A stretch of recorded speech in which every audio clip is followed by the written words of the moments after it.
Flamengo nas últimas 24 horas. Panorama do momento. Nas últimas 24 horas, o Flamengo viveu um turbilhão de emoções, desafios e expectativas que mexem com o coração de cada torcedor. O time entrou em campo para disputar uma das partidas mais importantes da temporada, enfrentando Fortaleza no Castelão pela 30ª rodada do Campeonato Brasileiro. A expectativa girava em torno da possibilidade de assumir a liderança do Brasileirão, caso vencesse e contasse com o eventual tropeço do Palmeiras em seu duelo contra o Cruzeiro no Allianz Parque. A escalação rubro-negra precisou de adaptações. O técnico Filipe Luís lidou com desfalques importantes. Pedro, vice-artilheiro do elenco com 15 gols, sofreu uma fratura no antebraço e ficou fora da partida. Pulgar e Carrascal também não jogaram, ambos suspensos pelo terceiro cartão amarelo recebido diante do Palmeiras. Bruno Henrique, que seria o substituto natural no comando do ataque, conversou com a comissão técnica e optou por seguir atuando pelas pontas, dando lugar a Plata, recém-chegado e com potencial para suprir a ausência do artilheiro. A defesa também sofreu modificações. Léo Ortiz seguiu no Rio de Janeiro se recuperando de lesão, e Alex Sandro foi poupado por controle de carga física, abrindo espaço para Ayrton Lucas na lateral esquerda. A formação titular contou, então, com Rossi, Royal, Danilo, Léo Pereira e Ayrton Lucas, Saul, Jorginho e Arrascaeta, Luiz Araújo, Samuel Lino e Plata. No campo, o Flamengo enfrentou um adversário que se mostrou determinado.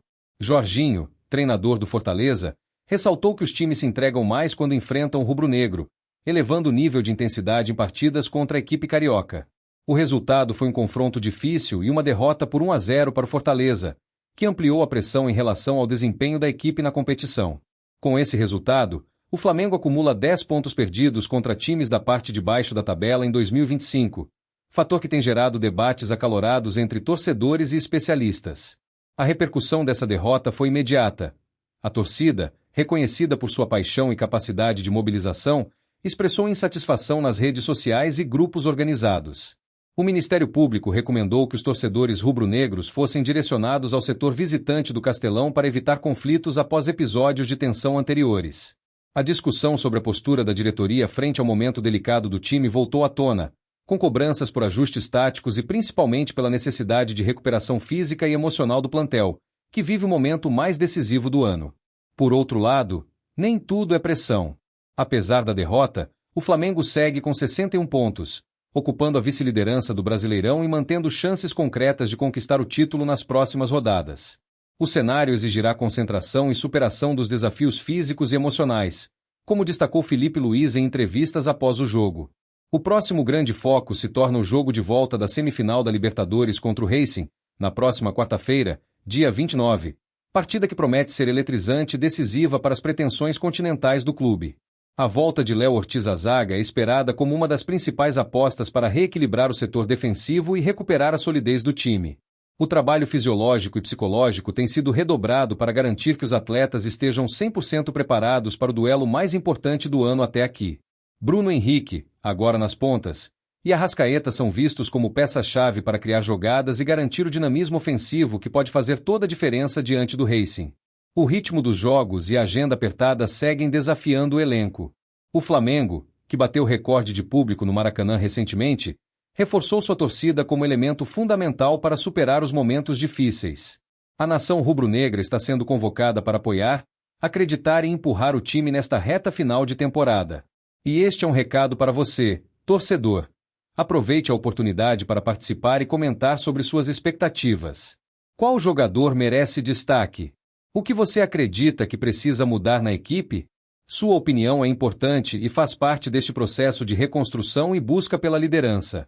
Perspectiva, análises e próximos passos do Flamengo. Após o baque em Fortaleza, o Flamengo passou por um clima de reflexão, diagnóstico e replanejamento na busca pelo título do Brasileirão.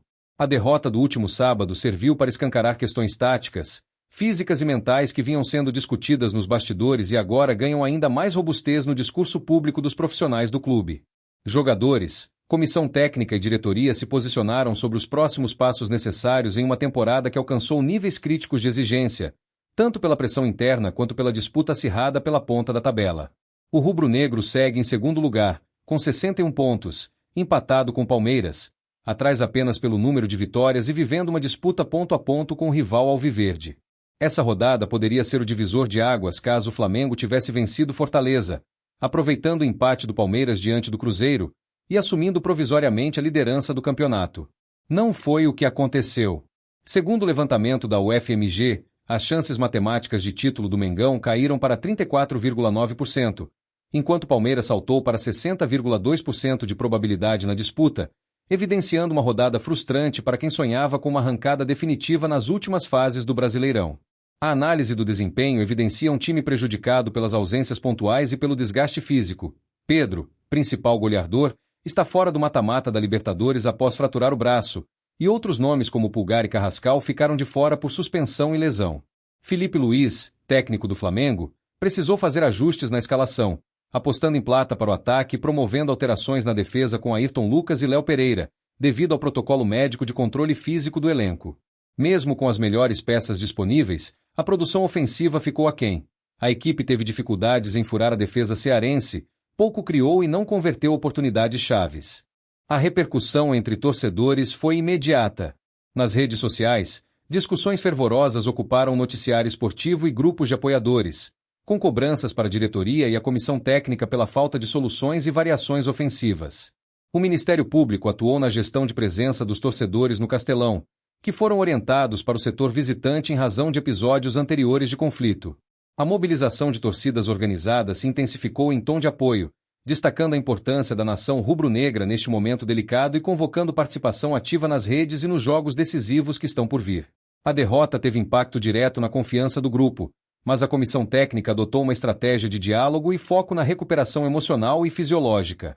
O clube investiu em sessões de fisioterapia, alongamentos e treinamentos específicos, com acompanhamento psicológico próximo dos atletas para que se sintam preparados para a sequência de decisões, especialmente para o confronto continental contra o Racing.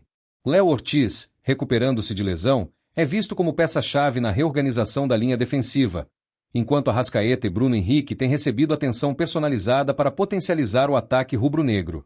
Na base, destaque para o Flamengo Sub-15 e Sub-17, que disputaram semifinais da Copa Rio contra o Fluminense, mostrando que o clube continua a investir em formação e desenvolvimento de jovens talentos.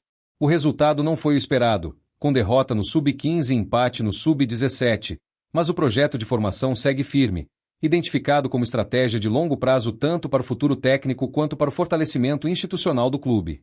Nos bastidores, novidades sobre negociações e possíveis saídas de atletas movimentam o noticiário, com o empresário Diago, jovem defensor, deixando aberta a possibilidade de transferência na próxima janela.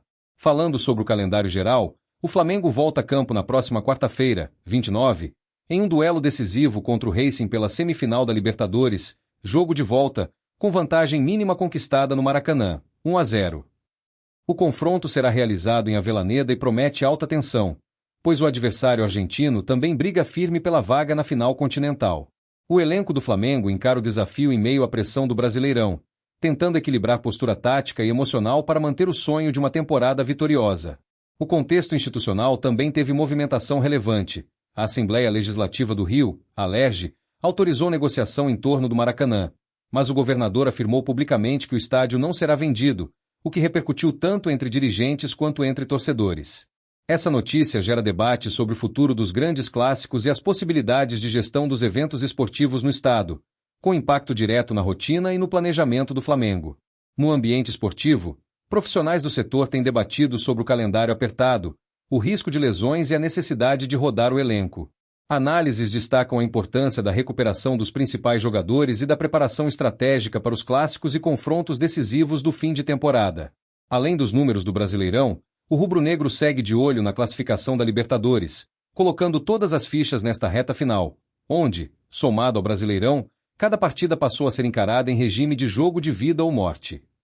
No setor de engajamento, há incentivo para que torcedores participem da narrativa do clube, seja comentando suas opiniões, compartilhando expectativas para as próximas partidas ou sugerindo ajustes.